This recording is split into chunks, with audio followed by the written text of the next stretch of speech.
नमस्ते मित्रांनो, S S के दर्शन academy या आपल्या आवडत्या चॅनलमध्ये आपलं स्वागत आहे. नवीन असेल तर नक्की लाईक करा, शेअर करा, सबस्क्राईब करा आणि बेल आयकनचं बटन जरूर दाबा, तरच आमचे नवनवीन व्हिडिओज आपल्यापर्यंत पोहोचणार आहे.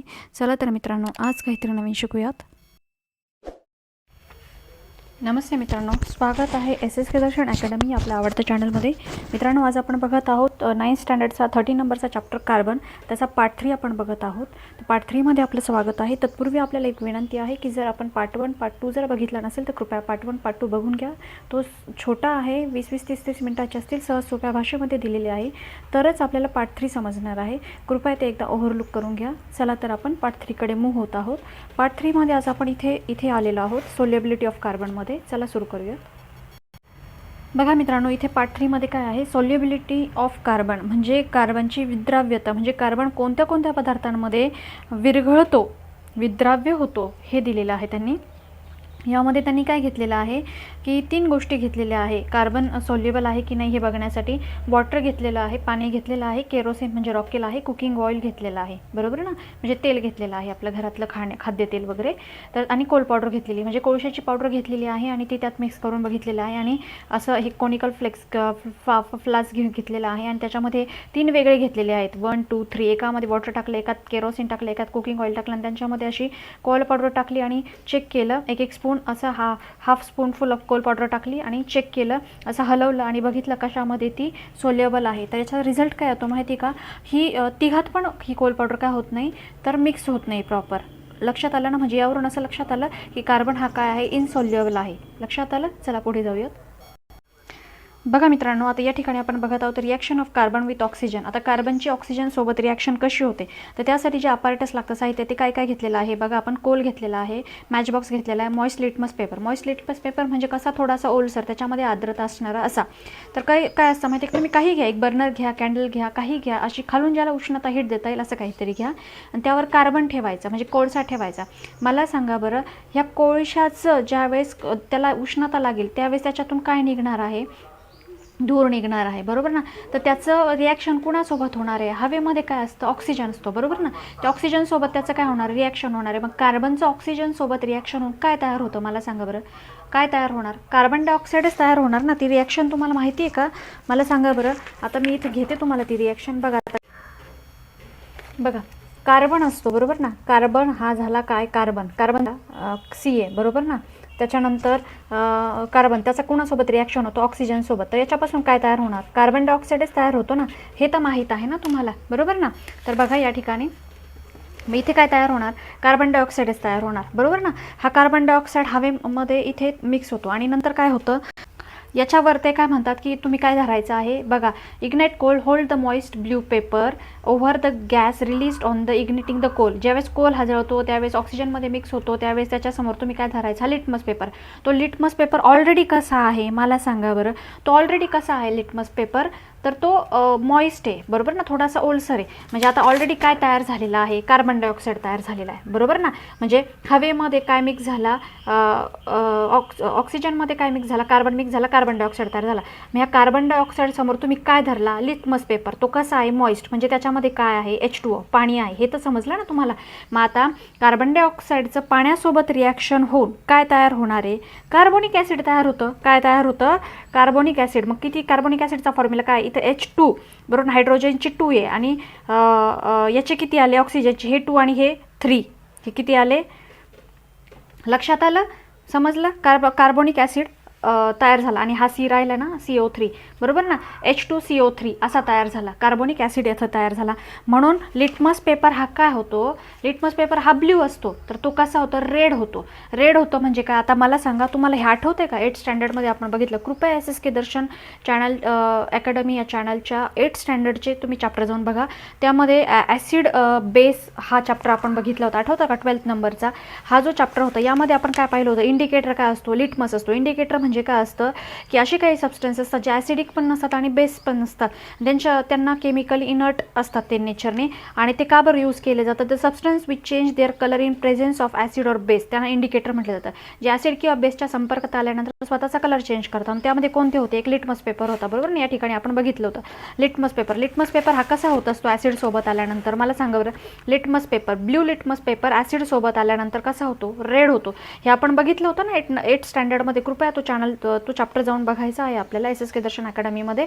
आणि याच्यासोबत कसं होतं, अल्कलीसोबत ब्ल्यू लिटमस ब्ल्यूच राहत असतो. पण आता इथे लिटमस पेपर काय होतो, रेड होतो. म्हणजे तो कसा झाला, नेचरने ॲसिडिक झाला, बरोबर ना. हे तर समजलं ना. म्हणजे इथं काय तयार झालं, हे ॲसिड आहे, हे तर तुम्हाला समजलं ना. म्हणजे याच्यातून जे काही तयार झालं ते काय तयार झालं, कार्बोनिक ॲसिड. हे काय आहे, ॲसिड आहे, हे तर समजलं इथपर्यंत. ही झाली केमिकल रिॲक्शन ऑक्सिजनसोबत. चला पुढे जाऊयात. बघा मित्रांनो, तर या ठिकाणी सेकंड एक्सपेरिमेंट आहे. आता हे तुम्हाला एक्सपेरिमेंट जे आहे ऑलरेडी झालेले आहेत. आता हे 8th स्टँडर्डमध्ये झालेले आहे. आता हा जो एक्सपेरिमेंट हा 8th स्टँडर्डमध्ये झालेला आहे.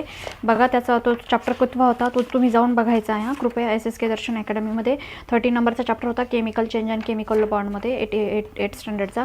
यामध्ये काय दिलेलं आहे बघा, अपार्ट टेस्ट ट्यूब घ्यायची आहे, अशी एक ट्यूब घ्यायची आहे आणि एक स्ट्रॉ घ्यायचा आहे. स्ट्रॉ तर सगळ्यांना माहीत आहे, लाईम वॉटर म्हणजे कसं असतं, चुन्याची निवळी असते. त्याला काय म्हणतो आपण, कॅल्शियम हायड्रॉक्साईड म्हणतो. मला सांगा बरं, कॅल्शियम हायड्रॉक्साईडचा काय असतो फॉर्म्युला, आठवतोय का. 8th स्टँडर्डमध्ये झालेला आहे, बरोबर ना. कॅल्शियम हायड्रॉक्साईड कसं लिहितो आपण, 8th स्टँडर्डमध्ये झालेला आहे. आणि त्याचा फॉर्म्युला कुठे दिलेला होता, तर ॲसिड अँड बेसमध्ये झालेला होता. 12 नंबरचा जो चॅप्टर होता, काय होता त्याचा, CaOH2 असाच होता ना, बरोबर ना.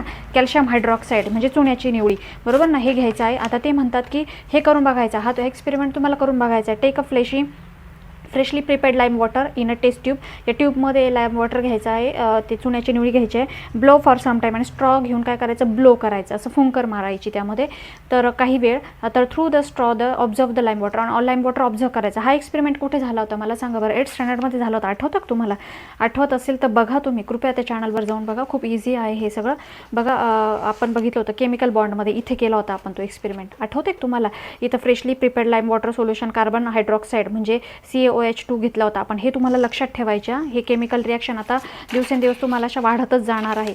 या केमिकल रिॲक्शन तुम्हाला लक्षात ठेवायच्या आहे. आता प्रत्येक वेळी तुम्हाला असं कोणी सांगत नाही बसणार आहे कॅल्शियम हायड्रॉक्साईड म्हणजे CaO, ते डायरेक्टली CaCO3 वगैरे CaOH2 असं लिहित जाणार आहे, बरोबर ना. इन इट टेस्ट ट्यूबमध्ये कीप ब्लोईंग इन इट, त्याच्यामध्ये ब्लो करत राहायचं आणि बघायचं. What seen after some time did the colourless lime water turn milky. काय व्हायचं याच्यामध्ये, कलरलेस लाईम वॉटर काय होत होतं, मिल्कीमध्ये कन्वर्ट होत होतं, बरोबर ना. After some more time you will find that the white insoluble solid settle and bottom of the test tube. त्यानंतर काय व्हायचं, ते बॉटमला जाऊन बसायचं. तर यामध्ये काय होत होतं मला सांगा बरं. तर नेमकं आपण बघितलं होतं काय व्हायचं याच्यामध्ये, तर हा कार्बन डायऑक्साईड जो आहे त्याचं कॅल्शियम हायड्रॉक्साईड सोबत काय होत होतं, रिॲक्शन होत असती. मला सांगा बरं, आपल्या तोंडातून आपण जेव्हा फुंकर मारतो त्यावेळेस आपल्यातून श्वासातून काय बाहेर पडतं, कार्बन डायऑक्साईड बाहेर पडतो. लॉजिक आहे, बरोबर की नाही. मग कार्बन डायऑक्साईडचं कशासोबत रिॲक्शन होतं, कॅल्शियम हायड्रॉक्साईड सोबत, बरोबर ना. म्हणजे इथपर्यंत तर समजलं ना तुम्हाला. म्हणजे आता हा झाला काय, कॅल्शियम हायड्रॉक्साईड झाला. त्याचं कशासोबत रिॲक्शन होतं, कार्बन डायऑक्साईड सोबत होतं. तर त्याच्यापासून काय तयार होतं मग, तर कॅल्शियम कार्बोनेट तयार होतं. काय तयार होतं, कॅल्शियम कार्बोनेट. आता कॅल्शियम कार्बोनेटचा फॉर्म्युला काय आहे, CaCO3 हा आहे कॅल्शियम कार्बोनेट. आणि थोड्याफार प्रमाणात काय तयार होतं, त्याच्यामध्ये वॉटर पण तयार होतं. लक्षात आलं का, त्या थोड्याफार प्रमाणात काय तयार होतं, वॉटर पण तयार होत असतं. लक्षात आलं. म्हणजे कॅल्शियम कार्बोनेट या ठिकाणी काय झालं, आपला तयार झाला. समजलं या ठिकाणी हे का होतं. चला पुढे जाऊयात. बघा मित्रांनो, आता या ठिकाणी आपण बघत आहोत कार्बन डायऑक्साईड. आता कार्बन डायऑक्साईड म्हणजे काय, आता त्याचा मॉलिक्युलर फॉर्म्युला काय आहे हे तुम्हाला, हे सगळे मॉलिक्युलर फॉर्म्युले तुम्हाला लक्षात ठेवायचे आहे. कार्बनचा काय आहे, कार्बन डायऑक्साईडचा काय, ऑक्सिजनचा काय, कॅल्शियम हायड्रॉक्साईडचा काय, बरोबर ना, कॅल्शियम कार्बोनेटचा काय, हे सगळे लक्षात ठेवायचे. आता हे खूप वाढत जाणार आहे. आता 9thमध्ये 10thमध्ये तुम्हाला हे सगळे वाढतच जाणार. 11thमध्ये 12thमध्ये. आता हे तुम्हाला लक्षात ठेवायचे आहे, बरोबर ना. तर आता बघा मॉलिक्युलर फॉर्म्युला काय आहे, CO2 असं आहे, बरोबर ना. आता मॉलिक्युलर मास्क, मागच्या पार्टमध्ये मी मॉलिक्युलर मास्क कसं काढायचं हे तुम्हाला शिकवलेलं आहे, तेव्हा कृपया तुम्ही मागचा पार्ट जाऊन बघा. आता प्रत्येक वेळी मी हे शिकवत नाही बसणार आहे की मास्क कसं काढायचं. तर त्याचा मॉलिक्युलर मास्क किती आहे 44. मेल्टिंग पॉईंट किती आहे -56.6 डिग्री सेल्सिअस. म्हणजे मेल्टिंग पॉईंट म्हणजे काय, तो किती टेम्परेचरला जाऊन मेल्ट होतो कार्बन डायऑक्साईड, तर -56.6 डिग्री सेल्सिअस. हे सगळं विचारलं जाऊ शकतं तुम्हाला, बरोबर की नाही. तर हे तुम्ही लक्षात ठेवायचं आहे. बघा आता याच्यामध्ये काय असतं, carbon dioxide occur in air. आता कुठे असतो कार्बन डायऑक्साईड, हवेमध्ये असतो, एअरमध्ये असतो, बरोबर ना. पण तो कशा अवस्थेमध्ये असतो, इन द फ्री स्टेटमध्ये असतो, मुक्तावस्थेमध्ये असतो. म्हणून तर आपण घेतो ना ते, सॉरी म्हणून तर झाडं घेतात ना, अशी मुक्त अवस्थेत असतो म्हणून तर आपण सोडतो, ते घेतात, बरोबर ना. Extent about the 0.03%. आता तो हवेमध्ये किती असतो, तर 0.03% इतका असतो. हे लक्षात ठेवायचं आहे तुम्हाला. किती हवा क्वेश्चन पेपरला विचारला. आता इतका कमी प्रमाणात असतो तरी पण तो सगळ्यांना पुरतो, बरोबर ना. तरी तो पुरेसा आहे. हा जर खूप वाढला तर कदाचित सृष्टीला प्रॉब्लेम होऊ शकतो, बरोबर की नाही. तो पुरून उरतो सगळ्यांना. 0.03 इतका कमी % असून सुद्धा. आता excelled air contains about 4% of CO2. आता हा प्रश्न पेपरला विचारला जाऊ शकतो की आपण जेव्हा एक्सेल करतो म्हणजे असं उच्छ्वास करतो, बरोबर ना. श्वास जेव्हा आपण बाहेर टाकतो तर उच्छ्वास करतो, आतमध्ये ऑक्सिजन घेतून बाहेर जेव्हा टाकतो ते काय टाकतो, कार्बन डायऑक्साईड टाकतो. तो किती % बाहेर पडतो, तर 4% असतो. किती असतो, 4%. CO2 इज प्रेझेंट, म्हणजे carbon dioxide is present as a salt. तर कार्बन डायऑक्साईड जो असतो ना सॉल्ट अवस्थेमध्ये असतो. कशामध्ये, चॉकमध्ये, शहाबाद टाईल्स, शहाबादी फरशा माहिती आहे ना तुम्हाला, त्या शहाबादी मार्बल्स, लाईमस्टोन, तर याच्यामध्ये, बरोबर ना. तर यामध्ये तो कसा असतो, सॉल्ट फॉर्ममध्ये असतो. CO2 is given out in the combustion of wood and the fossil fuel coal. आणि CO2 आणखी कशातून बाहेर पडतो, तर कंबस्टन ऑफ वूडमधून. कंबस्टन म्हणजे काय, जे ज्वलन होतं लाकडाचं वगैरे त्याच्यातून. आणि फॉसिल फ्युअल आणि जीवाश्म इंधनांचं जे ज्वलन होतं त्यातून CO2 मोठ्या प्रमाणावर काय होतं, बाहेर पडत असतो. बघा मित्रांनो, तर या ठिकाणी एक एक्सपेरिमेंट आपण करत आहोत. एक्सपेरिमेंटसाठी अपार्टच काय काय आहे ते आपण बघत आहोत. खूप इझी आहे, अवघड असं काहीच नाही इथे. फक्त थोडं लक्षात ठेवायचं आणि थोडं कॉन्सन्ट्रेशन करायचं, बाकी सगळं खूप इझी आहे. एकदा समजलं तर तुम्हाला अवघड असं काहीच वाटणार नाही, खूप असं इंटरेस्टिंग वाटायला लागतं. बघा या ठिकाणी काय केलेलं आहे एक्सपेरिमेंटमध्ये, त्यांनी काय काय घेतलेले आहे अपार्टस. इथे एक असा स्टँड घेतलेला आहे, बरोबर ना. हा स्टँड घेतलेला आहे, त्याच्यामध्ये असं एक राऊंड बॉटमचं हे घेतलेलं आहे, काय म्हणतो ना आपण, एक चंबू, असा गोल चंबू घेतलेला आहे. त्याच्यानंतर काय घेतलेलं आहे, एक आपण म्हणतो ना थिस्टल फनेल घेतलेला आहे, एक नरसाळा घेतलेला आहे, थिस्टल फनेल हे एक घेतलेला आहे. त्याच्यानंतर एक गॅस डिलिव्हरी ट्यूब घेतलेली आहे, अशी गॅस डिलिव्हरी ट्यूब घेतलेली आहे. आणि त्यानंतर काय घेतलेलं आहे त्यांनी यामध्ये, की गॅस जार घेतलेला आहे, बरोबर ना. एक असा वायुपात्र पण घेतलेला आहे याच्यामध्ये, हे वायुपात्र घेतलेलं इथे. बघा आता याच्यामध्ये यांनी काय केलेलं आहे माहिती का, हे जे राऊंड असा जो बॉटमचा फ्लास्क आहे, म्हणजे चंबू येतो, त्याला चंबू म्हणतात. तर त्याच्यामध्ये त्यांनी काय केलं, कॅल्शियम कार्बोनेटचं एक द्रव टाकून ठेवलं, बरोबर ना, लिक्विड टाकून ठेवलं. तर त्यामध्ये CaCO3 असं टाकून ठेवलं याच्यामध्ये, कॅल्शियम कार्बोनेट. आणि हा CaCO3 ज्यावेळेस त्यांनी टाकला त्यावेळेस त्यावरून काय केलं त्यांनी, याच्यातून ह्या फनेलमधून त्याच्यात काय टाकलं, तर HCl हायड्रोक्लोरिक ॲसिड टाकले. याच्यातून काय टाकलं, हायड्रोक्लोरिक ॲसिड. आणि अशी काळजी घेतली का ही जी आहे त्याचं फनेलचं हे शेवटचं टोक आहे हे कशात बुडालेलं असेल, CaCO3 बुडालेलं असेल, एवढी त्यांनी काय घेतली, काळजी घेतली. आणि नंतर काय केलं त्यांनी, की CaCO3 आणि HCl यांच्यामध्ये मग काय झाली, रिॲक्शन झाली, बरोबर ना. हे दोन एकत्र आल्यावर यांच्यात काय होणार, ऑब्वियस रिॲक्शनच होणार ना. मग यांच्यातून रिॲक्शन होऊन काय तयार होतं, तर याच्यातून रिॲक्शन तयार होऊन एक गॅस तयार होतो. तो गॅस असा याच्यातून बाहेर जातो, ह्या याच्यातून कशातून, या ट्यूबमधून असा बाहेर जातो. आणि याच्यामध्ये त्यांनी जमा केला जारमध्ये, या गॅस जारमध्ये. तो वायू जो असतो ना, तो गॅस जो असतो ना, त्याचं नाव काय असतं, CO2. अशा पद्धतीने CO2 त्यांनी काय केला, तयार केला. हा अपवर्ड डिस्प्लेसमेंट असतो म्हणून त्याला असं बाण दाखवलेला आहे, वरच्या ॲरो वरच्या बाजूने दाखवलेला आहे. बघायची रिॲक्शन. आता CaCO3 म्हणजे काय असतं, कॅल्शियम कार्बोनेट असतं. त्याच्यामध्ये काय टाकला, HCl टाकला. काय टाकला, HCl टाकला. पण आता हा जो 2 आहे ना, हा कशासाठी घेतलेला आहे, ही इक्वेशन बॅलन्स करण्यासाठी हा टाकलेला आहे, बरोबर ना. मग त्याच्यापासून काय तयार झाला, बघा यापासून काय तयार झालं, मग calcium chloride plus H2O plus CO2 हे तयार झालं. लक्षात आलं, कार्बन डायऑक्साईड इथे तयार झाला, इथे त्यांनी जमा केला. अशा पद्धतीने हा एक्सपेरिमेंट आहे. चला पुढे जाऊयात. बघा मित्रांनो, आता या ठिकाणी आपण बघत आहोत physical and chemical properties of carbon dioxide. Carbon डायऑक्साईडच्या फिजिकल आणि केमिकल प्रॉपर्टीज म्हणजे भौतिक आणि रासायनिक प्रॉपर्टीज कोणत्या आहेत हे आपण बघणार आहोत. बघा, आता सगळ्यात प्रथम बघत आहोत आपण observe the colour and of the gas form in the above experiment. आता ह्या एक्सपेरिमेंटमध्ये जो गॅस तयार झाला त्याचा कलर तुम्हाला बघायचा आहे. तर मी तुम्हाला सांगून देते की कसं आहे, कार्बन डायऑक्साईडला कलरलेस असतो. हा कार्बन डायऑक्साईडची फिजिकल प्रॉपर्टी काय, कार्बन डायऑक्साईड हा कलरलेस आहे. ह्या प्रॉपर्टीज तुम्हाला एक्झामला विचारल्या जाऊ शकतात आणि ह्या विचारल्याच जातात. कार्बन डायऑक्साईड कसा असतो, हा कलरलेस असतो, हे लक्षात ठेवायचं. दुसरी गोष्ट, कार्बन डायऑक्साईड हा ऑर्डरलेस असतो, म्हणजे त्याला वासही नसतो. आणि तिसरी गोष्ट, कार्बन डायऑक्साईड हा टेस्टलेस असतो, त्याला कुठल्याही प्रकारची टेस्ट नसते. लक्षात आलं. Second, smell the gas in the gas jar. याच्यामध्ये स्मेल घेऊन बघा. मी तुम्हाला काय सांगितलं, कार्बन डायऑक्साईड हा कसा असतो की त्याला कुठल्याही प्रकारचा वास नसतो, ऑर्डरलेस असतो तो, बरोबर ना. आता बघा, use separate gas jar for the activities 3 to 7 below. ह्या खालच्या ॲक्टिव्हिटी करण्यासाठी वेगवेगळे जार वापरा आणि त्याच्यात थोडं कार्बन डायऑक्साईड घेऊन वेगवेगळ्या ॲक्टिव्हिटी करून बघा. थर्ड काय, remove the lid of the gas jar and put some lime water in it. आता ही तर एक्सपेरिमेंट आपण ऑलरेडी केला आहे. आता काय करायचं, एका याच्यामध्ये परत कार्बन डायऑक्साईड टाकलं आणि त्याच्यामध्ये थोडं लाईम वॉटर टाकलं. काय झालं इथे, काय झालं, हा एक्सपेरिमेंट इथे केला होता आपण, बरोबर. लाईम वॉटर टाकलं होतं आपण इथे. मग लाईम वॉटर टाकल्यानंतर याच्यामध्ये काय तयार झालं होतं मला सांगा बरं. इथे काय तयार झालं होतं, कॅल्शियम कार्बोनेट तयार झालं होतं ना, CO3 तयार झाला होता की नाही, लक्षात आलं ना. हां, त्यानंतर आता बघा इथे 4, place a burning candle in a gas jar. आता मला सांगा बरं, जी कॅन्डल असते, जी जळत असते, बर्न होत असते, बरोबर ना, तर ती अशी कार्बन डायऑक्साईडच्या याच्यामध्ये टाकली तर काय होईल. आता नॉर्मली मी तुम्हाला सांगते, घरामध्ये बघा दिवा लावलेला असतो आपला देवापुढे वगैरे, किंवा आपला गॅस जळत असतो काय, बरोबर. तो गॅस का बरं जळतो किंवा दिवा का बरं जळत असतो, जोवर त्याच्यात तेल आहे तोपर्यंत. कारण तो हवेमध्ये काय आहे, ऑक्सिजन, म्हणजे तो जोपर्यंत जळतो तोपर्यंत त्याच्यात तेल आहे आणि त्याला सपोर्ट करणारा कोण आहे जळण्यासाठी, तर हवेतला ऑक्सिजन आहे, बरोबर ना, म्हणून तो जळतो. पण हीच जळणारा दिवा किंवा ही मेणबत्ती जर आपण कार्बन डायऑक्साईडच्या जारमध्ये नेऊन ठेवली तर तो विझणार आहे. म्हणजे याचा अर्थ काय, कार्बन डायऑक्साईड हा ज्वलनाला सपोर्ट करत नाही, म्हणजे कंबस्टनला सपोर्ट करत नाही किंवा स्वतः पण जळत नाही. लक्षात आलं का, म्हणजे त्याच्यामध्ये कंबस्टिंगची प्रॉपर्टी नाही आहे. लक्षात येते ना तुमच्या. म्हणून तर बघा, आग लागते ज्यावेळेस, असं घरांना बिल्डिंगला जेव्हा आग लागते तेव्हा जे फायर ब्रिगेडवाले लोक येतात तेव्हा त्यांच्याकडे काय असतं, तर त्यांच्याकडे जे असतं ना, तर ते कार्बन डायऑक्साईडच असतो. ते असं कार्बन डायऑक्साईड त्याच्यावर मारतात आणि आग विझवतात. कारण आग का वाढत जाते, आग थोडी लागलेली असते पण हवेतल्या ऑक्सिजनसोबत तिचा संबंध येतो, कॉन्टॅक्टमध्ये येते आणि आग वाढत वाढत वाढत जाते. बघा, छोटी आग एकदम मोठी होते, कारण ऑक्सिजनसोबत आग ही वाढत असते. लक्षात आलं ना. पण कार्बन डायऑक्साईडसोबत आग काहीच चालत नाही, आग ही तिथं बंद होते, कारण कार्बन डायऑक्साईड हा ज्वलनाला सपोर्ट करत नाही. लक्षात आलं. बघा 5, drop a small amount of solution of some universal indicator in one gas jar filled with CO2 and shake it. आणि त्यांनी काय सांगितलं की युनिव्हर्सल इंडिकेटरसोबत कार्बन डायऑक्साईडचा कॉन्टॅक्ट आणायचा आणि बघायचं काय होतं. आता आपण बघितलं होतं हे इंडिकेटर, मी तुम्हाला मगाशीच सांगितलं इंडिकेटर. इथं कोणतं वापरलं आपण, लिटमस पेपर वापरला होता आणि कार्बन डायऑक्साईडचं त्याच्यासोबत कॉन्टॅक्ट केला होता. पण हा लिटमस पेपर कसा होता, वेट होता, ओला होता.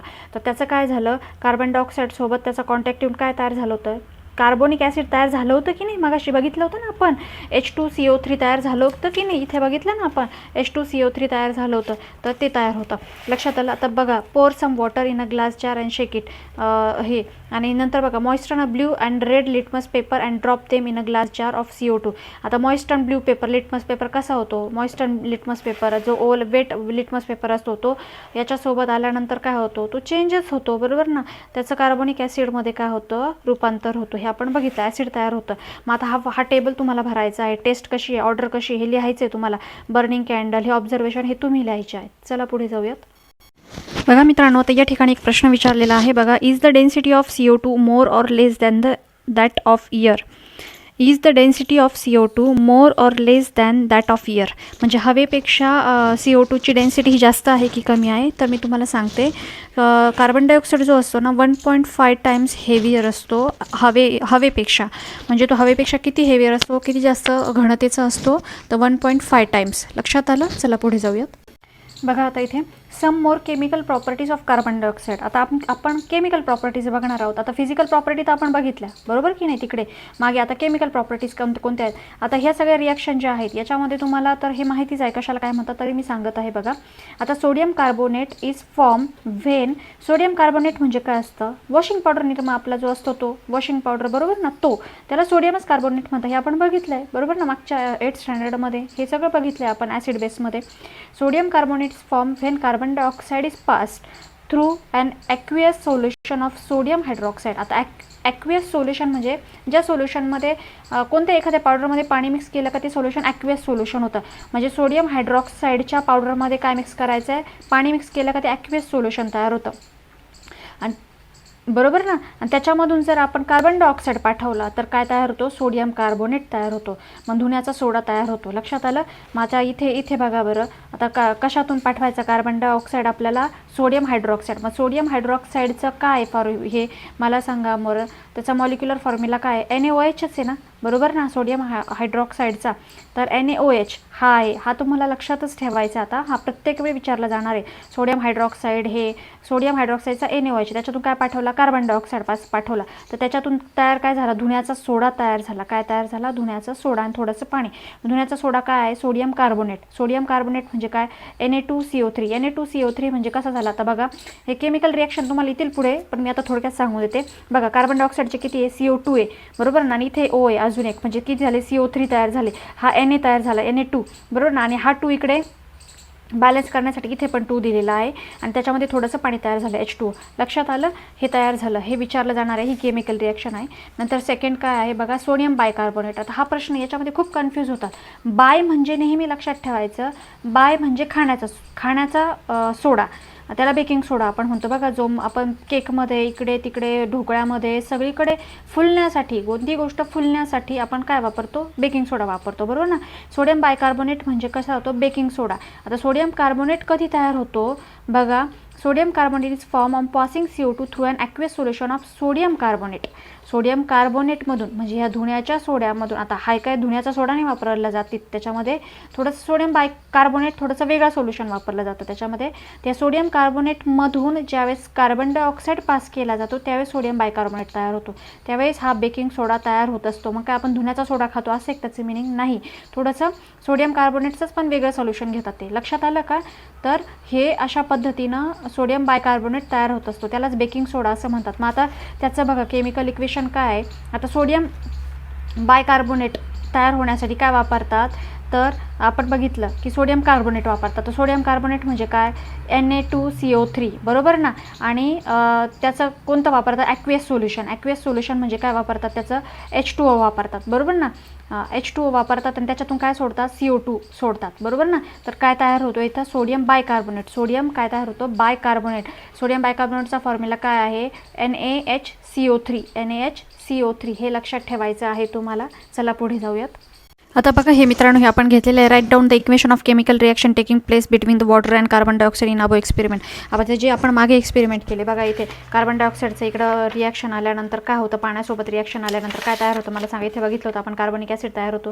कार्बन डायऑक्साईडचं पाण्यासोबत रिॲक्शन आल्यानंतर कार्बनिक ॲसिड तयार होतो. आणि बघा इथे B, right down the equation of chemical reaction taking place putting the lime water in the gas of jar CO2. आता लाईम वॉटरसोबत इथे बघितलं होतं आपण, बरोबर ना. लाईम वॉटरसोबत रिॲक्शन आली तर काय तयार होतं, हे इक्वेशन द्यायचं, हे लिहिलं होतं आपण. बघा इथे काय लिहिलं होतं आपण, लाईम वॉटरसोबत CaOH2 सोबत कार्बन डायऑक्साईड रिॲक्शन तयार होऊन काय झालं, कॅल्शियम कार्बन तयार झालं, थोडंसं पाणी तयार झालं होतं, बघितलं होतं या ठिकाणी. चला पुढे जाऊयात, समजलं असेल. आता युजेस ऑफ कार्बन डायऑक्साईड. आता कार्बन डायऑक्साईडचे युजेस काय आहेत, तर कार्बन डायऑक्साईडचे उपयोग काय आहेत. खूप जास्त प्रयोग कार्बन डायऑक्साईडचा केला जातो. तुम्हाला वाटत असेल की कार्बन डायऑक्साईड हा काहीच उपयोगाचा नाही आहे. तर आता एक तर आपण बघितलंच ना की आग विझवण्यासाठी तर तो केला जातो, बरोबर ना.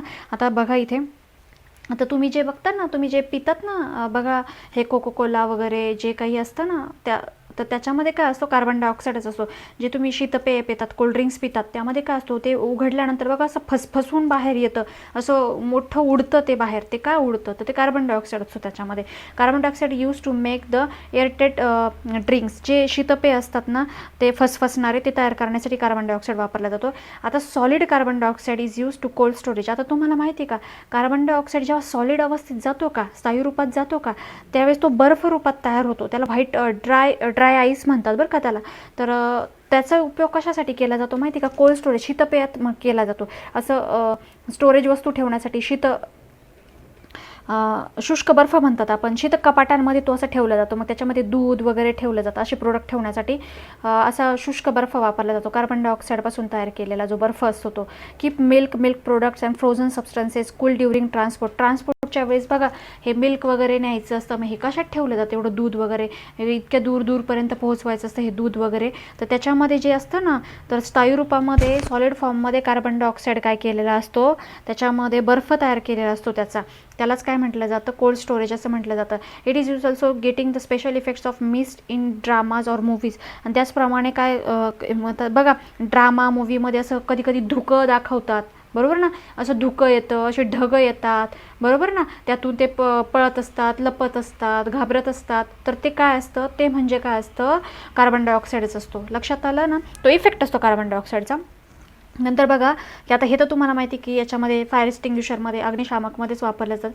CO2 obtain by the chemical reaction or kept under pressure is used fire extinguisher. तो काय केला जातो फायर एक्सटिंग्युशरमध्ये, म्हणजे ह्या अग्निशामक यंत्रामध्ये काय केला जातो, असं केमिकल रिॲक्शनने काय केला जातो, असा खूप प्रेशर खाली ठेवला जातो. आणि खूप प्रेशर खाली ठेवल्यामुळे जेव्हा तो उघडला जातो ना, तो असा वेगानं बाहेर येतो. तुम्ही ते फायर एक्सटिंग्युशर बघितलेले कसं बघा, खूप खाली असतात ते लोक आणि असं प्रेशर मारतात त्या नळीने आणि खूप लांबपर्यंत ते प्रेशर जातं. जे इतकं प्रेशरने उडतं ना, ते काय असतं, कार्बन डायऑक्साईड असतो.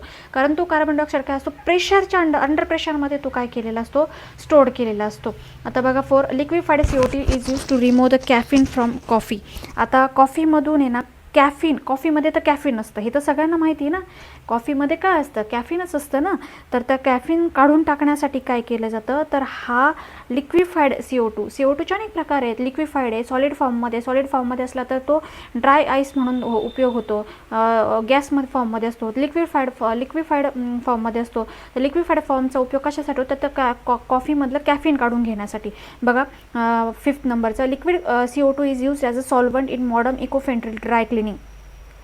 आता हा जो असतो ना, आता हा लिक्विड फॉर्ममधला जो CO2 असतो ना, त्याचा उपयोग कशा केल्यासाठी केला जातो माहिती आहे का, ड्राय क्लिनिंग. आता हे आपण कपडे ड्राय क्लीनला टाकतो बघा, ह्या ड्राय क्लिनिंगमध्ये काय केलं जातं, तर लिक्विड फॉर्ममध्ये असणारा हा जो CO2 आहे ना, हाच वापरला जातो याच्यामध्ये ड्राय क्लीन करण्यासाठी.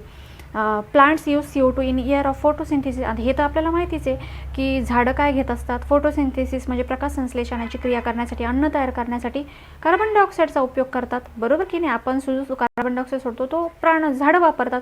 म्हणजे आपल्याला वाटत असतं की कार्बन डायऑक्साईड आपण बाहेर टाकतो म्हणजे त्याचा काहीच उपयोग नाही, पण असं काही नाही. कार्बन डायऑक्साईड हा सुद्धा खूप महत्त्वाचा आहे. लक्षात आलं, या सृष्टीमध्ये उपयोग नाही अशी एकही गोष्ट नाही आहे. लक्षात आलं.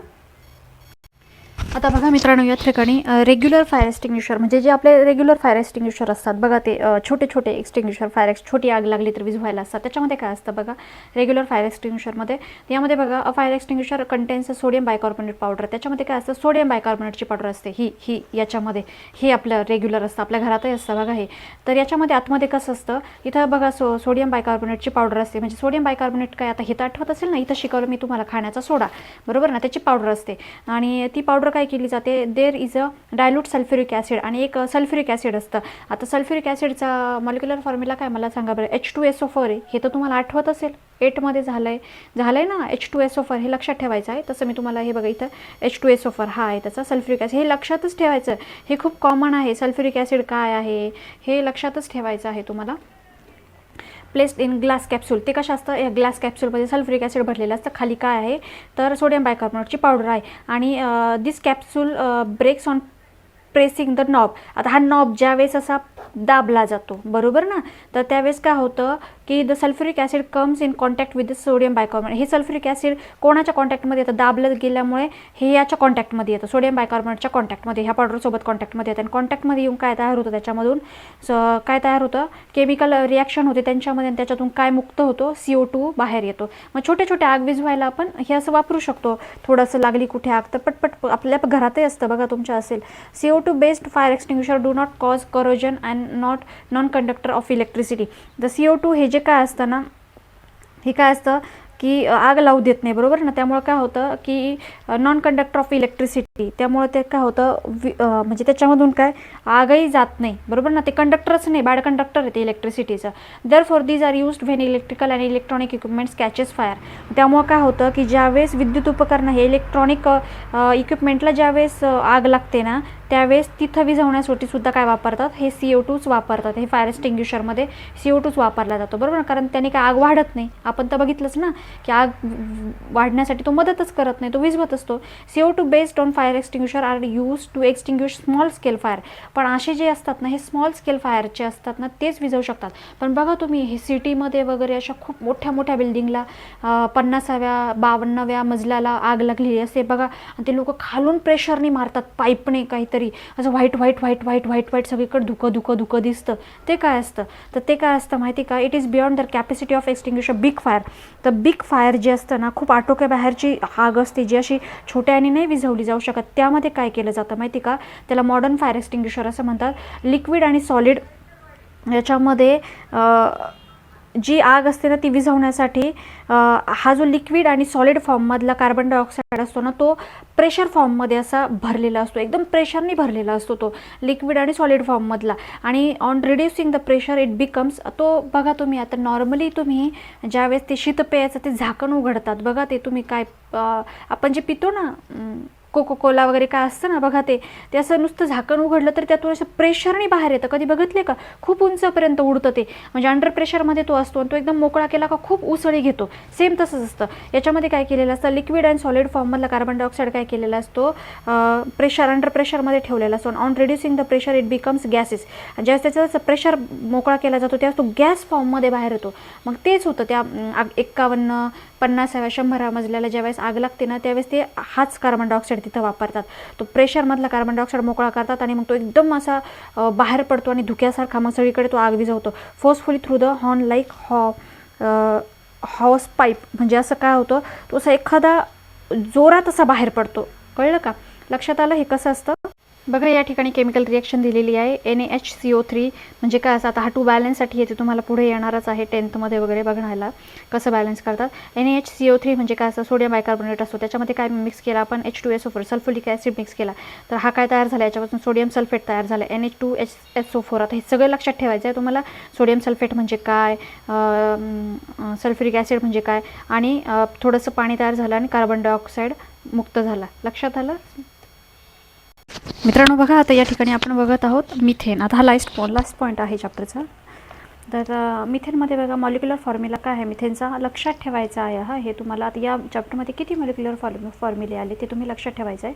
बघा मिथेनचा CH4 हा आहे, मागच्या पार्टमध्ये आपण बघितलेला आहे, मी तुम्हाला शिकवलेलं आहे मिथेनचं अल्कीन, अल्केन, अल्कलाईन, बरोबर नाही, यामध्ये शिकवलं होतं. CH4 मॉलिक्युलर मास काय आहे त्याचं 16 आहे. हे कसं काढायचं हे पण मी तुम्हाला शिकवलं होतं. बरं चला, अकरन्स याच्यामध्ये काय, त्याचा आढळ कुठे कुठे असतो आपण बघूयात. कुठे कुठे सापडतो मिथेन. बघा methane occur in natural gas to extent of 87%. म्हणजे हा कुठे सापडतो, नॅचरल गॅसमध्ये सापडतो, म्हणजे नैसर्गिक वायूमध्ये सापडतो. किती, 87%. बघा डिकम्पोजिशन ऑफ ऑर्गॅनिक मॅटर, हा कुठे तयार होत असतो बघा, डिकम्पोज होतं ऑर्गॅनिक मॅटरचं कशामध्ये, in the absence of air. म्हणजे हे फार महत्त्वाचं आहे, लक्षात ठेवा की अब्सेन्स ऑफ एअर म्हणजे तिथे एअर नसतो, तिथे हवा नसते, म्हणजे हवेच्या अनुपस्थितीमध्ये जे काही डिकम्पोजिशन होतं म्हणजे विघटन होतं ऑर्गॅनिक मॅटरचं, म्हणजे तर त्याच्यापासून मिथेन तयार होतं. म्हणजे जे काही सजीव मरतात, झाडं, वनस्पती, प्राणी, ते जेव्हा त्यांचं डिकम्पोजिशन होतं त्यावेळेस तिथं हवेची उपस्थिती जर नसेल तर तिथे काय तयार होतं, मिथेन वायू तयार होतो. Methane is present in biogas. आता बायोगॅस जो असतो ना त्याच्यामध्ये मिथेन, बघा घरगुती गॅस जे असतात बायोगॅस, तर त्याच्यामध्ये मिथेन असतो, तो मिथेनपासूनच तयार होतो. Methane is found in a coal mine, आणि तो कोळशाच्या खाणीमध्ये मिथेन खूप मोठ्या प्रमाणावर सापडतो. त्याच्यानंतर methane is found in at the surface of marshy places. Marshy म्हणजे जे दलदलचे भाग असतात बघा, असं खूप दलदल असते तिथे, असं चिखल म्हणजे असं ओलसर असतं ना बघा, त्यालाच काय म्हटलं जातं, मिथेन तिथे सापडतो. Which is why it is called marsh gas. म्हणूनच त्याला मार्श गॅस असं म्हटलं जातं, म्हणून त्याला नाव पडलेलं आहे मार्श गॅस, कारण तो दलदलीच्या भागात जास्त प्रमाणात सापडतो. आता हा प्रश्न विचारला जाऊ शकतो पेपरला तुम्हाला, मार्श गॅस म्हणजे काय, तर जो काही मिथेन सापडतो मार्शी प्लेसमध्ये तर त्याला काय म्हटलं जातं, मार्श गॅस म्हटलं जातं. On hitting a mixture of hydrogen. आता ज्यावेळेस हायड्रोजन आणि कार्बन मोनॉक्साईड हे दोन गॅसेस असतात ना, तर ह्या दोन गॅसेसला यांचं मिश्रण जे असतं, यांच्या गॅसेसला 300 degree Celsius in presence of nickel methane gas is form. आता ह्या दोन गॅस जे असतात ना ते यांना काय करायचं यांना उष्णता द्यायची, बरोबर ना, प्रेझेंट निकेलमध्ये. तर त्याच्यातून काय होतं, मिथेन गॅस हा तयार होत असतो. Fractional distillation of natural gas gives methane in pure form. आता जो असतो ना फ्रॅक्शनल गॅस, शुद्ध स्वरूपातला जो मिथेन असतो ना, तर तो काय होतो माहिती का, नॅचरल गॅसचं आपण जे करतो ना फ्रॅक्शनल डिस्टिलेशन आपण म्हणतो ना, असं ऊर्ध्वपातन करतो, बरोबर ना, तर त्याला काय, त्याच्यापासून काय तयार होतो, मिथेन तयार होत असतो. बघा या ठिकाणी फिजिकल प्रॉपर्टीज ऑफ मिथेन. आता मिथेनच्या फिजिकल प्रॉपर्टीज कोणत्या हे एक्झामला विचारल्या जातात. आता आपण कार्बन डायऑक्साईडच्या बघितल्या, आता मिथेनच्या बघायचं आहे. कार्बन डायऑक्साईडचं सगळं बघितलं, आता मिथेनचं बघायचं आपल्याला. मेल्टिंग पॉईंट काय मिथेनचा, -182.5 डिग्री सेल्सिअस हा आहे, लक्षात ठेवायचं. म्हणजे इतक्या पॉईंटला तो काय होतो, मेल्ट होतो, वितळतो. सेकंड काय, बॉइलिंग पॉईंट ऑफ मिथेन काय आहे, -161.5 डिग्री सेल्सिअस, म्हणजे -165 डिग्री सेल्सिअस तो काय होतो, बॉईल होतो. आणि या ठिकाणी काय होतं, -182.5 डिग्री सेल्सिअस तो आधी वितळतो आणि मग अगोदर 182 येणार ना, मायनस जाताना 182 160. It is a colourless gas. आता हा कसा आहे, कलरलेस आहे, जसा कार्बन डायऑक्साईड पण कलरलेस आहे. बघा 4 the density of liquid methane. आता लिक्विड मिथेनचे पण प्रकार आहेत ना, लिक्विड मिथेन. तर लिक्विड मिथेनची डेन्सिटी कशी आहे, ही लेस दॅन दॅट ऑफ वॉटर. तर पाण्यापेक्षा पण कशी आहे, कमी आहे, पाण्याच्या घनतेपेक्षा त्याची घनता कमी आहे. जशी कार्बन डायऑक्साईडची डेन्सिटी ही जास्त आहे 1.5ने, बरोबर, टाइम्स याच्यापेक्षा, हवेपेक्षा, तसं आहे याचं, हा कमी आहे पाण्यापेक्षा. Methane is sparingly soluble in water. म्हणजे कसं असतं, मिथेन म्हणजे थोड्या प्रमाणात पाण्यामध्ये असं सोल्युबल फॉर्ममध्ये, पण it is highly soluble in organic solvents. पण जे ऑर्गॅनिक सॉल्व्हंट्स असतात ना त्यांच्यामध्ये तो मोठ्या प्रमाणावर काय होतो, असं सॉल्युबल आहे, म्हणजे विद्राव्य होतो. जसं की गॅसोलिन, इथर, अल्कोहोल यासारखे जे आहेत ना, तर त्यांच्यामध्ये लक्षात ठेवायचे नावं, गॅसोलिन, इथर, अल्कोहोलमध्ये तो मोठ्या प्रमाणात हायली सोल्युबल आहे. Methane is in gases state at room temperature. आणि आता रूम टेम्परेचर आपलं जसं असतं तशा टेम्परेचरला जर तो ठेवला तर तो गॅस फॉर्ममध्ये राहतो, म्हणजे वायू अवस्थेमध्ये राहतो, समजलं, तो लिक्विड फॉर्ममध्ये नसतो, समजलं या ठिकाणी. आता चला बघूयात पुढे केमिकल प्रॉपर्टीज ऑफ मिथेन. आता मिथेनचे केमिकल प्रॉपर्टीज आपल्याला बघायच्या. बघा first, methane is highly inflammable. आता इनफ्लेमेबल म्हणजे काय, जळणारा, बरोबर ना, तो अतिशय जळणारा आहे, इनफ्लेमेबल आहे, अतिशय ज्वालाग्राही आहे. कार्बन डायऑक्साईड आहे का, नाही, बरोबर ना, त्यामुळे कार्बन डायऑक्साईड मदतही करत नाही, फ्लेमेबल नाही तो. It burns by reacting with oxygen to give a bluish flame येतं, बरोबर ना. आता हे तुम्हाला माहिती का, त्याची काय होते, ऑक्सिजनसोबत रिॲक्शन होत असते. हवेमध्ये ऑक्सिजन असतो आणि मिथेन गॅसचं काय होतं, हवेच्या ऑक्सिजनसोबत रिॲक्शन होते आणि तो फ्लेम कशी देतो माहिती, ब्लूइश. तुमच्याकडे बायोगॅस आहे की नाही आता माहीत नाही मला, पण पूर्वी असायचे बघा, तुमच्या आईला विचारा. आणि त्या बायोगॅसमधून जो गॅस निघायचा ना त्याचा कलर कसा होता हे तुमच्या आईला विचारा. बघा तुमच्या मम्मीला माहीत असेल की तो ब्ल्यू कलरचा असतो. कारण का, मिथेनचं ऑक्सिजनसोबत जेव्हा रिॲक्शन होतं ना, म्हणजे त्या गॅसमधून जेव्हा मिथेन बाहेर येतो ना, तर त्याचं बाहेरच्या ऑक्सिजनसोबत रिॲक्शन होऊन तो ब्ल्यू कलरचा तयार होतो, एकदम निळ्या निळ्या रंगाची त्याची ज्योत असायची. In the reaction 213 kilo calorie mole of heat is given out. याच्यामध्ये किती मोल उष्णता बाहेर टाकली जाते, 213 किलो कॅलरी इतकी उष्णता बाहेर टाकली जाते. मिथेन हा वायू पूर्णपणे काय होतो, कम्प्लिटली बर्न होतो, हा वेस्ट नाही जात, कम्प्लिटली बर्न होतो. हा केमिकल रिॲक्शन काय आहे त्याची, आता मिथेनचं काय आहे आपल्याला माहिती ना, CH4 हा आहे, त्याचं काय सोबत, कशासोबत, आता 2 हा बॅलन्स करण्यासाठी लावलेला आहे आपण. ऑक्सिजनसोबत काय आहे त्याचं रिॲक्शन होते, त्याच्यापासून काय तयार होत असतं, bluish film, CO2 carbon dioxide बाहेर पडतो, थोडंसं काय होतं, पाणी आणि हीट उष्णता बाहेर पडते, समजले, तीनही पण येतात. आता विचारलं जातात क्लोरिनेशन. आता क्लोरिनेशन म्हणजे काय असतं, आता अतिनील किरणं जे असतात ना, methane and chlorine gases react. Methane आणि क्लोरीन गॅस जो असतो ना, तर हे दोन गॅस काय करतात, रिॲक्ट करतात with each other at the temperature of 250 degree Celsius. 250 degree सेल्सिअसला क्लोरीन आणि मिथेन हे दोन गॅसेस हे एकमेकांसोबत काय करतात, रिॲक्ट करतात. 250 डिग्री सेल्सिअस टू 400 डिग्री सेल्सिअसपर्यंत. In presence of the ultraviolet light. कोणत्या किरणं पाहिजे असतात तिथे, अल्ट्राव्हायोलेट लाईट पाहिजे असतात. अतिनील किरणांच्या उपस्थितीमध्येच हे सगळं होतं बरं का. From mainly methyl chloride. आणि काय काय फॉर्म होतं तिथे, मिथेल क्लोराईड त्यालाच काय म्हणतं, क्लोरोमिथेन असं म्हटलं जातं. आणि हायड्रोजन क्लोराईड हे दोन गोष्टी तयार होतात तिथे. एक हायड्रोजन क्लोराईड तयार होतं आणि एक क्लोरोमिथेन, त्यालाच मिथेल क्लोराईड असं म्हणतात, कळलं.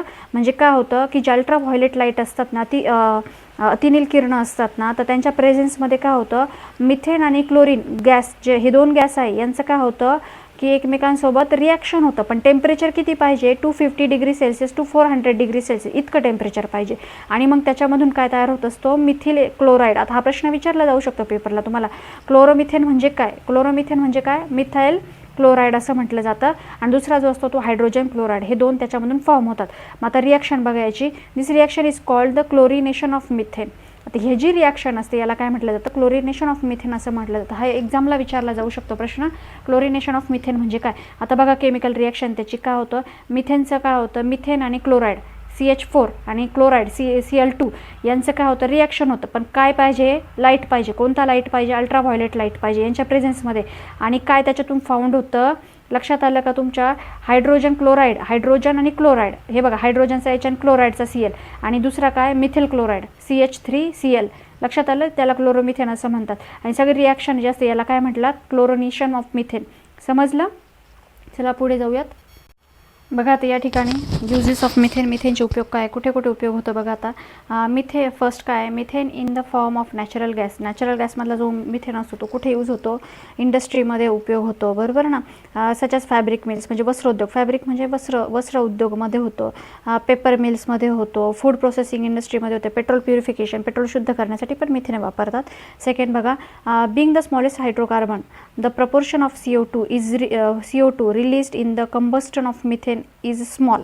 आता काय होतं माहिती का, सगळ्यात हायड्रोकार्बन तर आपण पार्ट 2 मध्ये शिकलो आहे, बरोबर की नाही, कसे तयार होतात. हे सगळ्यात छोट्या पद्धतीचं, सगळ्यात स्मॉलेस्ट म्हणजे सगळ्यात लहान लांबीचा हायड्रोकार्बन ह्या. त्याच्यामुळं काय होतं की याच्या मिथेन जळतो, बरोबर ना, काही कंबस्टन होतं ज्यावेळेस मिथेनचं, त्यावेळेस त्याच्यामधून जो CO2 रिलीज होतो ना त्याचं प्रमाण किती असतं, खूप कमी असतं, स्मॉल असतं ते. आणि therefore it is used for domestic fuel. म्हणून त्याचा उपयोग कुठं केला जातो, घरगुती असा इंधनामध्ये वगैरे केला जातो, डोमेस्टिक फ्युल म्हणून केला जातो. बघा थर्ड काय, methane is used for production of organic compound. आणि मिथेनचा उपयोग कशामध्ये केला जातो, ऑर्गॅनिक कंपाऊंडमध्ये केला जातो प्रोडक्शन करण्यासाठी, बरोबर ना. सच ॲज इथेनॉल म्हणजे काय काय, इथेनॉल आपण बघितलं ना, ते अल्कोहोल वगैरे, इथेनॉल, मिथाईल क्लोराईड, मिथेलिन क्लोराईड आणि ॲसेटिलिन हे जे आहेत ना, तर हे तयार करण्यासाठी काय केला जातो, तर मिथेनचा यूज केला जातो. आता बघा या ठिकाणी methane gas was discovered by the Italian scientist. आता जे इटालियन सायंटिस्ट होते ज्यांचं नाव काय होतं माहिती आहे, अलेक्झांड्रो व्होल्टा यांनी 1776 to 1778 मध्ये काय केलं त्यांनी, while he was studying the gases found on marshy land. त्यांनी काय केलं, दलदलीच्या भागामध्ये ना ते जाऊन अभ्यास करायचे की तिथे वायू कोणता आहे. आणि त्यांना त्यावेळेस तो हा वायू सापडला, हा गॅस सापडला त्यावेळेस तिथे त्यांना. म्हणून तर ते म्हणतात की मार्शी गॅस का बरं म्हणतात, कारण तिथे त्यांना लक्षात आलं सगळ्यात जास्त मिथेन वायूच तिथे असतो, मिथेन गॅसच असतो. आलं लक्षात. चला पुढे जाऊयात. बघा आता हा लास्ट पॉईंट आहे, बायोगॅस प्लांट. बायोगॅस प्लांट म्हणजे काय असतं बघा. आता हे ना जे तुमचे मम्मी पप्पा आहे ना त्यांना विचारून बघा तुम्ही, असंच असायचं, सेम असंच बायोगॅस असायचं घरी प्रत्येकाच्या. असं एका बाजूने हे टाकायचे, जनावरांचं शेण वगैरे टाकायचे आणि त्याच्यात पाणी वगैरे टाकायचे, मग ते असं जायचं ह्या टाकीमध्ये राहायचं. म्हणजे ओव्हरफ्लो टँक असायचा, इथून असं जे शिल्लक राहिलेलं स्लरी असायची ना ती इथून बाहेर पडायची. आणि याच्यापासून एक अशी गॅसचं नली असायची, हे स्विच ऑन ऑफ करायचं आणि ही घरापर्यंत यायची, आपल्या किचनमध्ये यायची. आणि किचनमध्ये ना अजूनही गावाकडे जाऊन बघा तुम्ही, असं किचनमध्ये आल्यानंतर अजूनही त्याच्यावर हे तयार होतं, स्वयंपाक वगैरे केला जातो तो गॅस. बायोगॅस हा एकदम स्वस्त पडणारा गॅस आहे आणि एकदम म्हणजे चांगला गॅस आहे. याला काही खर्च वगैरे काही नाही, फक्त तुम्हाला हे असं लागतं त्यासाठी, जनावरांचं शेण, पालापाचोळा हे सगळं लागतं त्यासाठी. बघा आता ॲनिमल डंग. बायोगॅस म्हणजे काय असं, ॲनिमल डंग जे जनावरांचं शेण असतं, ड्राय लिव्ज असतात, वेट गार्बेज असतं, ओला कचरा असतो, गेट डिकम्पोज्ड, हे सगळं डिकम्पोज केलं जातं म्हणजे यांचं विघटन केलं जातं बाय ॲनॉर्बिक मायक्रोब्स. ॲनॉर्बिक मायक्रोब्स म्हणजे विनॉक्सी मायक्रोब्स म्हणजे जीवाणू असतात, त्यांचं ते जीवाणू काय करतात, खातात वगैरे आणि त्यांचं जे ते परत खाऊन परत जे उत्सर्जन एक्सक्रीट करतात त्याच्यापासून हा गॅस तयार होत असतो. कळलं का. तिथं काय ऑक्सिजनचा काही संबंध नसतो. This produces methane gas also called biogas. आणि याच्यापासून एक मिथेन गॅस तयार होतो. हे जे असं खातात ना ते आलेला पाचोळा वगैरे, त्याच्यापासून ते जीवाणू जे एक्सक्रीट वगैरे करतात, उत्सर्जन करतात, त्याच्यापासून एक मिथेन गॅस तयार होत असतो. आणि तो गॅस जो असतो ना त्यालाच बायोगॅस असं म्हटलं जातं. Biogas is a very cheap fuel. खूप असं स्वस्त असं इंधन आहे हे.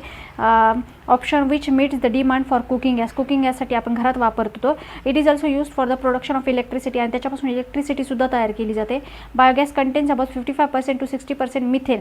बायोगॅसमधून किती मिथेन तयार होतो? 55 to 60% मिथेन तयार होत असतो. And rest is carbon dioxide. बाकीचा काय असतो? कार्बन डायऑक्साईड असतो.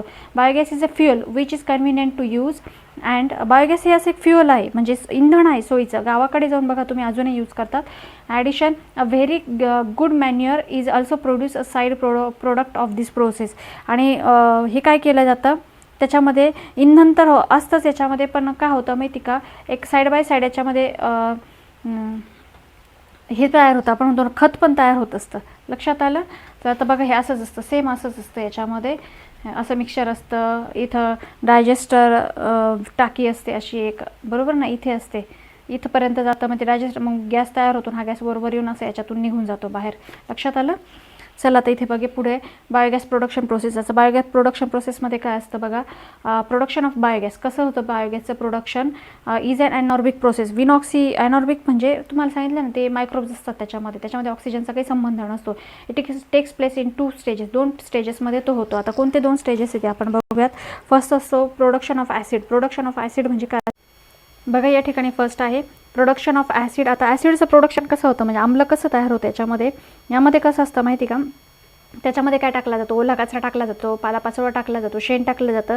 तर हे जे मायक्रोब्स असतात ना, त्याच्यामध्ये ते जीवाणू असतात ना, ते काय करत असतात?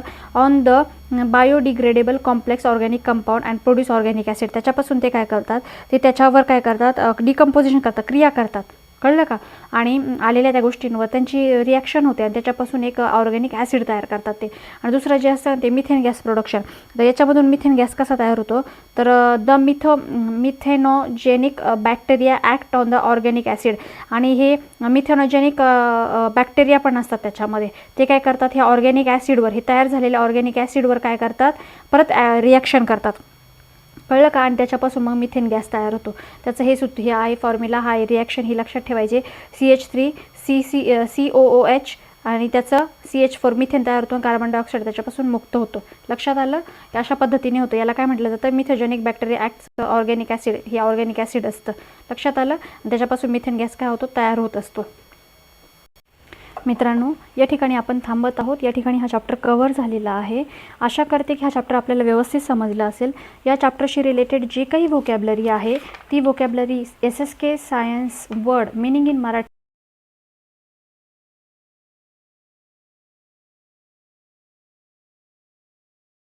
हा चॅनल आपलाच आहे. कृपया त्या चॅनलला व्हिजिट करा आणि त्या चॅनललाही सबस्क्राईब करा. जरूर सबस्क्राईब करा.